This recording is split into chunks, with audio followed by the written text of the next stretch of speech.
बुंदेलखंड में एक किसान ने सिर्फ इसलिए आत्महत्या कर ली क्योंकि उसकी मटर की फसल बर्बाद हो गई थी।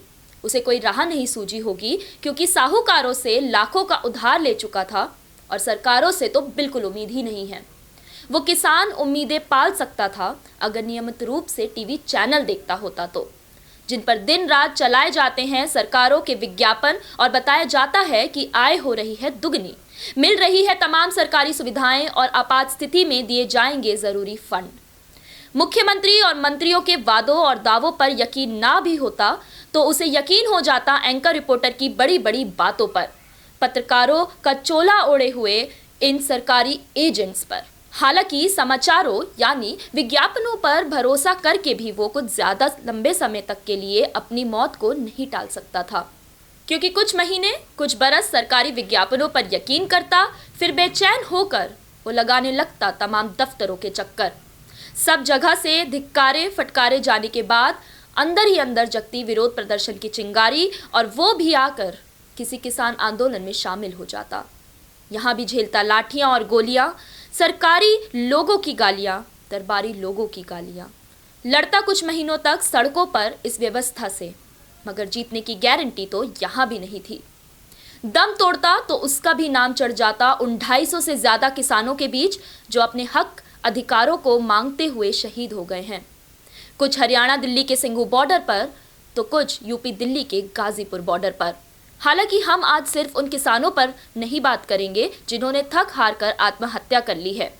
हम उन किसानों की भी बात करेंगे जो जी रहे हैं और संघर्ष कर रहे हैं खेती किसानी के लिए और अपने काम के लिए। क्योंकि योगी सरकार के 4 साल पूरे हुए हैं, इसलिए फोकस में रहेंगे यूपी के किसान और जानने की कोशिश करेंगे कि कितनों को मिल रहा है न्यूनतम समर्थन मूल्य और कितनों को मिल रहा है समय पर दाम, कितनों को मिल रही है सरकारी सुविधाएं और कितनों के लिए खेती किसानी है मुनाफे का काम। जब धान का न्यूनतम समर्थन मूल्य 1800 रुपए तय किया जाता है तो यूपी में कहीं पर 900 रुपए क्विंटल तो कहीं 1000 तो कहीं 1100 रुपए क्विंटल बिकता है। कुछ फसलों को कहीं न्यूनतम समर्थन मूल्य पर खरीदा भी जाता है तो इसकी हिस्सेदारी बेहद कम होती है।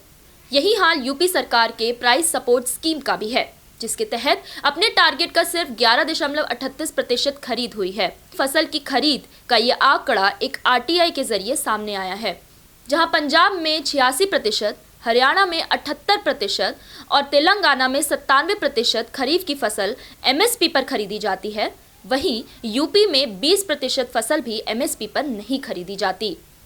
गन्ने की फसल की बात करें तो द इंडियन एक्सप्रेस की रिपोर्ट बताती है कि 2019-20 में 1118 लाख टन गन्ना मिलों के लिए पहुंचाया गया, जिनका अब तक 8447 करोड़ रुपया बकाया है।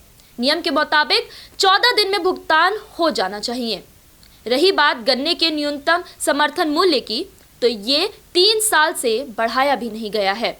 सरकारी सेवाओं का हाल तो ये है कि भाजपा को सरकार में ले आने वाले ही परेशान हैं, वोट लेकर वोटर का दमन करने की नीति पर हैरान हैं। और रही बात खेती किसानी में मुनाफे की, तो इस सवाल में ही मजाक छुपा है।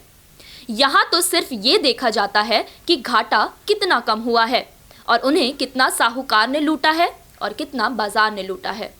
अगर कुछ बचा कुचा है तो कितना सरकार ने लूटा है।